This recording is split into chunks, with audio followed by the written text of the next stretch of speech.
একটা কথা কি জানেন, যে ব্লক লিস্টটা তৈরি করা হলো অপরিচিত মানুষের জন্য, আজকে সেই ব্লক লিস্টে ব্যবহার করে সবচেয়ে প্রিয় মানুষদের জন্য।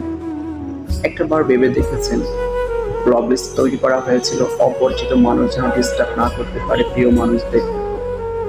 আর দেখেন, পরিস্থিতি আজকে এমন কিছু দাঁড়িয়েছে, অপরিচিত মানুষ ব্লক লিস্টে থাকে না। আজকে প্রিয় মানুষ, শখের মানুষ, মানসিক শান্তির মানুষগুলো আজকে ব্লক লিস্টে পড়ে থাকে। সবচেয়ে দুর্ভাগ্য হচ্ছে তারা, যারা নিজের আপন মানুষদেরকে মানসিক শান্তি, যে মানুষগুলোকে মনে করত, সেই মানুষগুলো আজকে অন্যের পাশে থাকে, অন্যের সাথে হাসাহাসি করে জীবনযাপন করতেছে। তবে নিয়তি এর জন্যই অপূর্ণ ভালোবাসাকে বেশি সুন্দর করে বানিয়ে দিয়েছে। মনে হয় যে মানুষটাকে এত হাজার পরিমাণ ভালোবাসলাম, তাকে পেলে মনে হয় এত কিছু ভালোবাসতাম না, এত সম্মান, এত কদর করতাম না।